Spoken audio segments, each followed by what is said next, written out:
This is Rise. Let's lock in with the goal of changing one life at a time. Yours. Together, let us rise up, inspire, strengthen, and elevate our minds. It's time to rise on the voice of Nassau Community College, 90.3 WHPC. Hello, my name is Dr. Saran Heron, and welcome to Rise. Today we are going to talk about grief and ways to deal with it and let go. My guest today is Dr. Marcia Chang Vogl, who is an ordained minister, graduate degrees in education, including doctorate in practical ministry. She serves as the Director of Bethany Projects with Hidden With Christ Ministries. She creates and implements workshops for groups of 5 to 50 people concerning spiritual issues. She leads prayer meetings, seminars, and retreats by invitation, in addition to private praying counseling sessions regularly. She is a former public school teacher and a college mentor. She's also an author, and her articles and devotionals have been published in ChristianDevotions.us online magazine, Purpose magazine, Menno Media publications, and The Secret Place, Judson Press. She is here to talk about grief and discuss ways to deal with grief and how to move forward and rise. Dr. Marcia Chang Vogl, welcome to Rise here on the voice of Nassau Community College 90.3 WHPC. Hello. Thank you for having me. It's quite an honor. We are happy that you are here. Now, you are a former teacher. Why did you pick such a profession to specialize in? What brought you to teaching? Well, it's interesting that I always wanted to be a teacher. It seems like, my mother said I was born wanting to be a teacher. But that was just my entrance into career worlds, because after I taught music, grades K through 8. And then after that, I taught at the University of California, Fullerton as a mentor. Then I went into full-time mom for about 15 years. Wow. And after that, became involved in the mortgage industry. Then I retired from that and moved into ministry. I was always doing ministry on the side, but after leaving the mortgage industry, that's when I went on to study and get my degrees in practical ministry. Nice. So I still do teaching. Oh, wow. Well, right, because your ministry is teaching. Now, you went back to college to not just obtain a degree in ministry, you have your doctorate in ministry. Share with us your training and how difficult was that for you, or what did the training encompass to get your doctorate in ministry? I was very fortunate to be able to study at Wagner University. And at that time, they were in Colorado Springs. They had what they call concentrated courses. So it would be for 1 to 2 weeks where you just go to classes all day, all night, and write papers. And so I was able to do that by taking my vacation time from the mortgage industry. So I would go there and I would work on the doctorate and the master's at that time. So that's how I did it. I just felt that ministry needed a background. You also need, besides practicalness, but you also need education and skills. So that's why I did it. Wow. Great. Now, today we're going to talk about grief, and not the happiest topic, but we want to talk about it because grief is real, as you will get into, and the steps to help individuals that you believe is most impactful. So let's talk about grief, and what steps do you believe that individuals need to take for it to be more impactful? Well, first of all, let me let your listeners understand that grief is normal. You're not being singled out. Don't try to stop it. Allow yourself to go through it. Allow yourself to cry, connect with others, and express yourself. And be nice to yourself. Don't keep beating on yourself. Why did this, or what I should have done that. One of the things that people do that helps them is they write a letter. Just write a letter to yourself. That gets all your thoughts on paper and keeps them from just wandering around in your head endlessly. Now, there is an end to grief. it should not go on indefinitely, like for the rest of your life. If that's happening, then you have a problem and you need to do something about it. So, in the psychology world, they have the 5 steps of grief. And I support those. I agree with them. And what I like to offer people is in addition to, because there are other ways besides therapy to approach this problem. And so the 5 steps are denial, anger, bargaining, depression, and then acceptance. If we try to do it on our own steam, you can get lost in the maze. And so this is why it's important to get some help.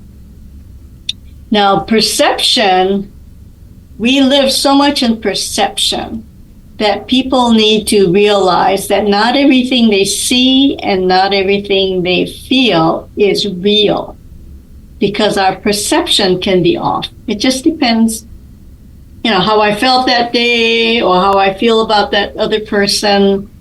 Our perception can be twisted in somehow. So in dealing with perception, I like to help people what I call repenting and forgiving. Because when you do that, there's no shame and there's no blame. Now, repenting is taking ownership of what happened and what's, your part in it, and that this is a real situation. And to forgive means you will release the offender or the person with whom you are struggling with. So those are my 2 basic steps that I like to help people with.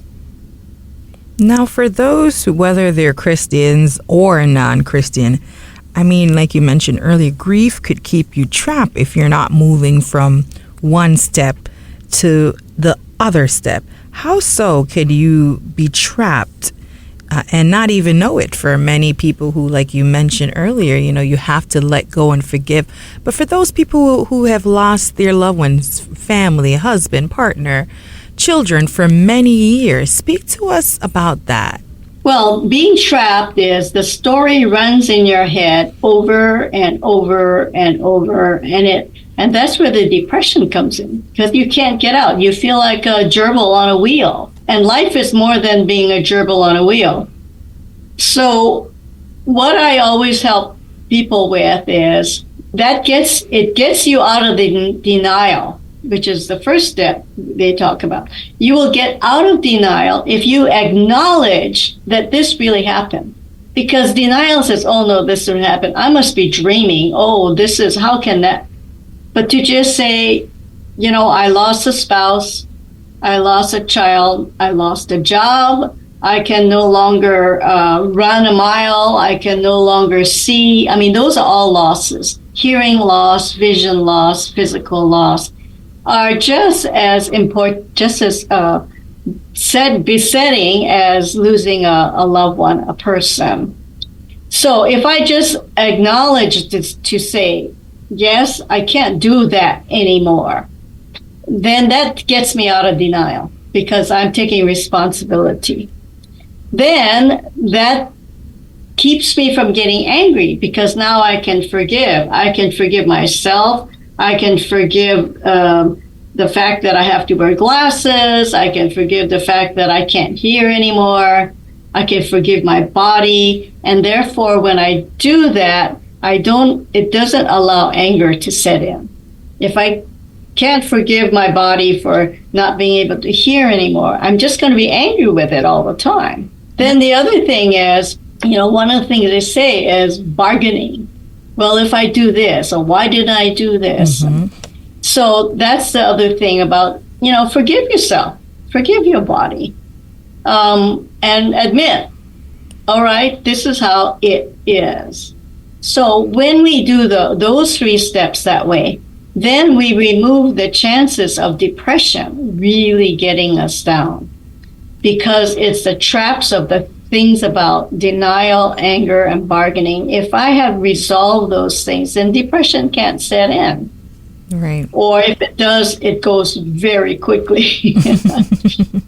And then the first 3 steps I mentioned makes it easier for me to accept.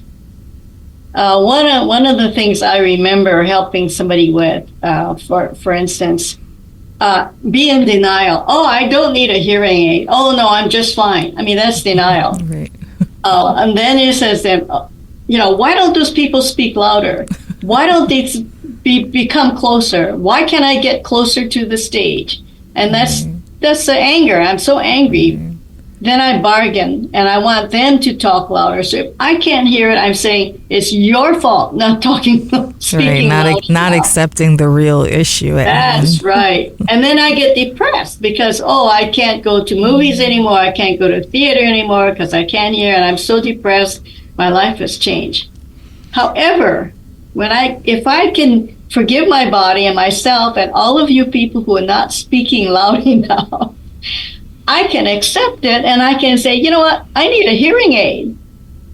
A hearing aid has no shame and there's no blame, and it doesn't matter what other people are saying because now I can hear. And so that's how that goes through, loss of hearing. The same thing can happen to glasses. I have to wear glasses. Job career. People say, well, I worked this job for 20 years. And I got laid off, whatever the reason is. So they lost the job and they go into grief. Right. How can this company do without me? Mm-hmm. I mean, I am so important.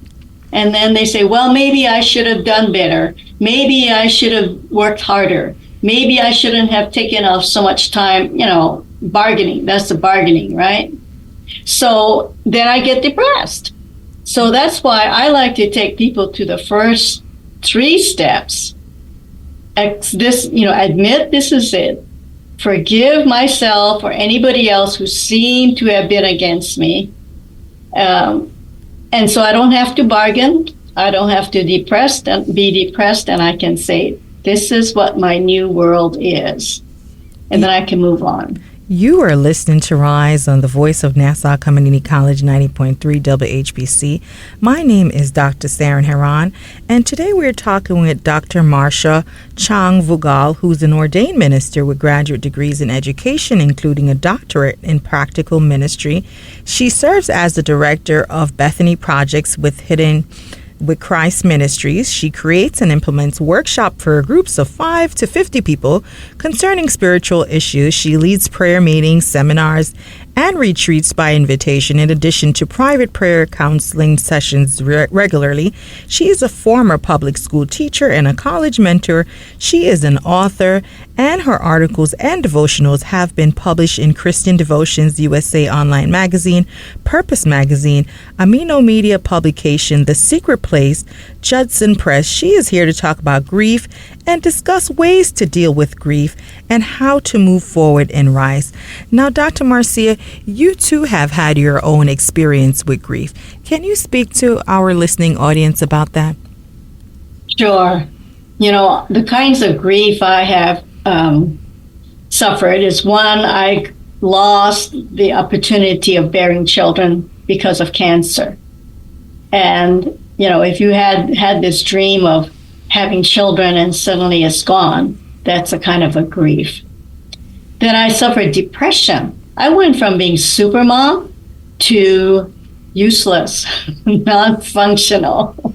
That must have been hard for you. And then there was a loss of career. I had a musical career, and then that ended. And then the same thing, I had a career in the mortgage industry, and that had to come to an end.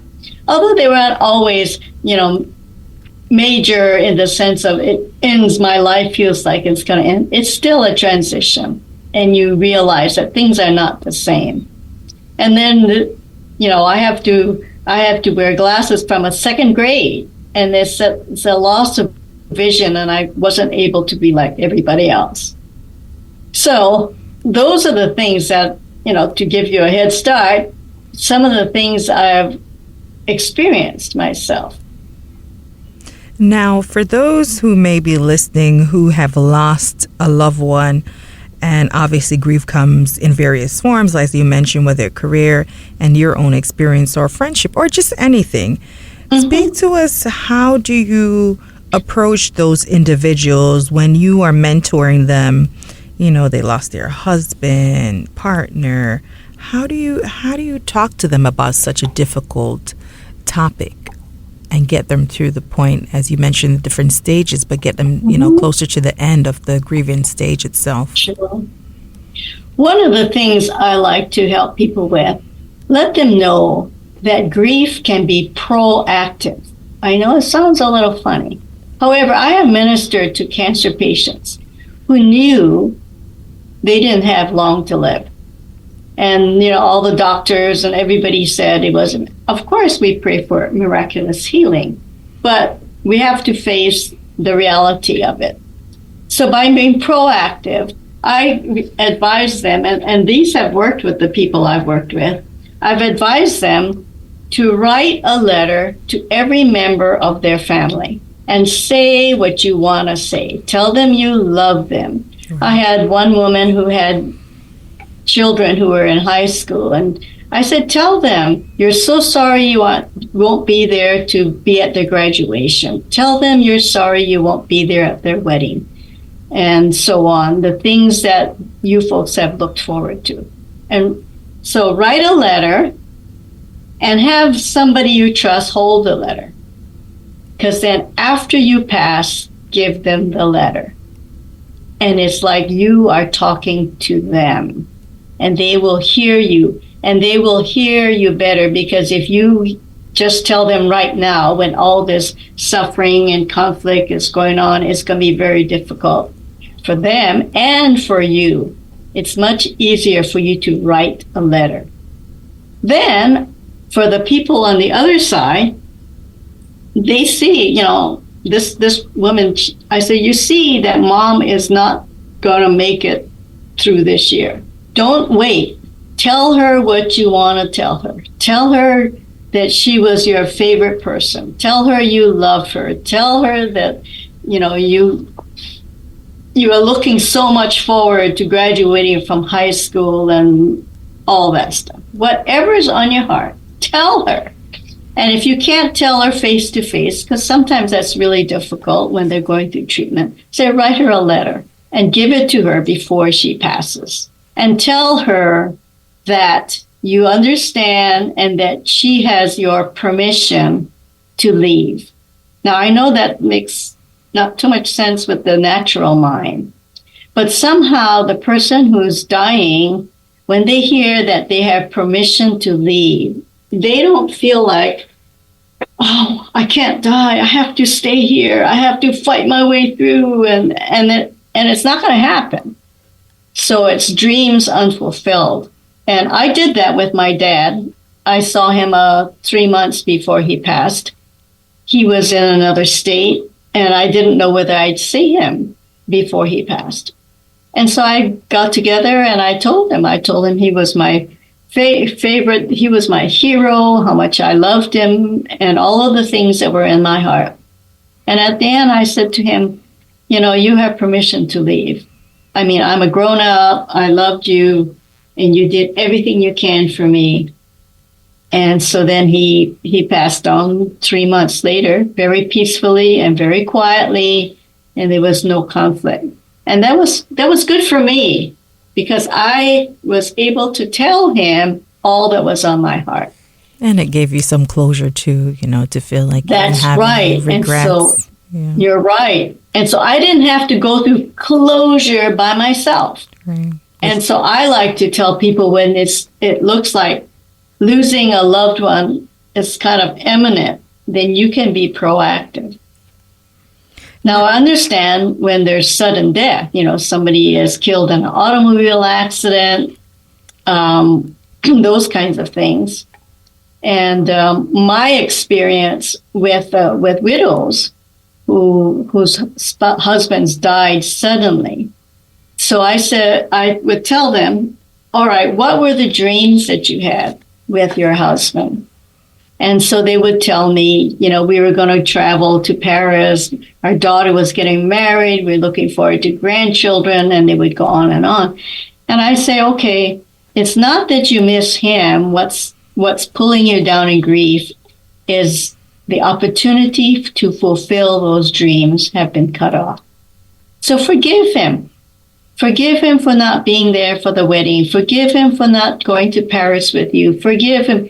And just all the things that you can think about that you felt dreams that were not fulfilled.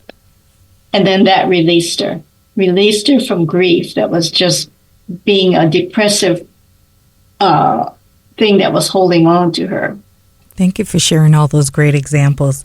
Now, how long, in terms of healing for someone listening who it's been years, it's been months, or just weeks, in terms of healing and what you've seen over the time period with working with widows and other individuals to help them with their grief, what does healing look like for someone who may be wondering, am I moving towards the right steps, or am I stuck in that one place, as you mentioned, the different stages and how to move forward? Speak to me about that. Well, grief can go anywhere from, 6 months to a year. My personal opinion, it shouldn't go past 2 years. And if you're past 2 years, then you need help. Then you need somebody to help you and walk you through some of this stuff. Because that's just too long. Your life is important too. You cannot be living what you thought somebody else was going to be in. So I don't suggest you rush through it, because it's real. And especially if you have a history of a 60-year marriage. Well, I understand that. Right. They'll be normal, right? Yes. That's right. But you don't have to wait another 60 years to be released. Don't let so much time pass you by. Right. That's right.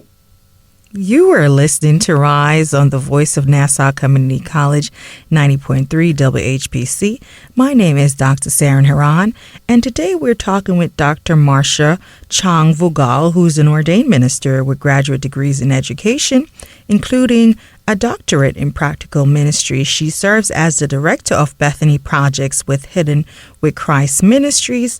She creates and implements workshops for groups of 5 to 50 people concerning spiritual issues. She leads prayer meetings, seminars, retreats by invitation. In addition to private prayer counseling sessions regularly, she is a former public school teacher and a college mentor. She is the author of, and her articles and devotionals have been published in Christian Devotions U.S. online magazine, Purpose magazine, Menno Media publications, and The Secret Place, Judson Press. She is here to talk about grief and discuss ways to deal with grief and how to move forward and rise. Now, Dr. Marcia, many of us, we have loved ones that are aged, and you believe that it's important not to have regrets. And you recently, you just shared your story with your loved one, with your parents. And this, for many of us, is like facing reality. But how do you personally, you have done it, but how do you think we personally could take, maybe we didn't write a letter or we don't do the steps. What are other ways that you think an individual should have closure so that they don't feel that extra burden when, your aging mom or your child, or sick? Mm-hmm. It could be because of sickness where you see someone's life coming to an end. Right. How do you approach that? Well, the first thing is, don't dwell on the bad stuff. I mean, that's just going to make it worse for you. Dealing with grief doesn't change history. It doesn't change the history that someone has passed. But it's going to be worse for you if you dwell on the things that didn't happen, the things that you wish didn't happen, or the things that you wish had happened. But you need to hone in on the things that you can be thankful for. I am thankful, that my mother lived to such and so age. I'm thankful my mother didn't suffer from her illness too long. any of those things. I'm thankful that I was able to see her before she passed on. And that's what I mean about being proactive. Rather than just sitting on the side and say, oh, this is going to happen. What's going to happen to me? I'm going to blow up. I'm going to be, down for years when this happens. But you can be proactive. And I know I said about writing letters, and sometimes it helps us just to write the letter because it gets it out there. And even if mom didn't get a chance to read the letter, that's okay, because you had a chance to express your heart. We run into trouble with grief if we don't have the chance to express our heart. Almost like we keep it bottled up inside. That's right. Or you can write the letter and give it to an aunt or a mentor or somebody and says, here, this is my heart and I want to pass it on. Now, and let them read it. Now, as we're getting ready to wrap up the program, for individuals listening that may want to get in touch with you, how can they get in touch with you? I have a website. It's marciachangvogl.com. And on my website, I have teachings and contact information. I'm available for speaking engagements. And my books are on that too. So you can find my books from my website. And if you could tell us quickly, of course, we can't get into all your books that you have written, but if you could tell us quickly for those listeners who are thinking of purchasing your book, what can they expect from your books that you have on your website when they go on your website? Well, I believe our spiritual walk needs to be practical. So I don't give too much theory and history and all of that, but I go right where the rubber meets the road. This is what you can do in these kinds of situations. I tell you what the biblical principles are and how you can apply them to your life. And there are many tips and examples and methods that are in the books. Thank you for being here, Dr. Marcia. It was a true pleasure to have you on the program and for sharing all your excellent tips and experiences that I'm sure will help someone who's dealing with grief. Well, thank you for having me. And this is a topic that I believe many people need to have practical information on. I'm Dr. Saran Heron. Grief is not an easy experience, but it is critical that you don't give up and stay trapped. Allow yourself to forgive yourself and maybe even that individual. Yes, your dreams did not come true as you planned, as Dr. Marcia mentioned to us earlier, but you must learn to let go. Surround yourself with someone to help you as you journey to your healing. Take those steps to heal and make a big difference. Thank you for listening to this week's edition of Rise, available wherever you listen to podcasts, and always right here on the voice of Nassau Community College, 90.3 WHPC.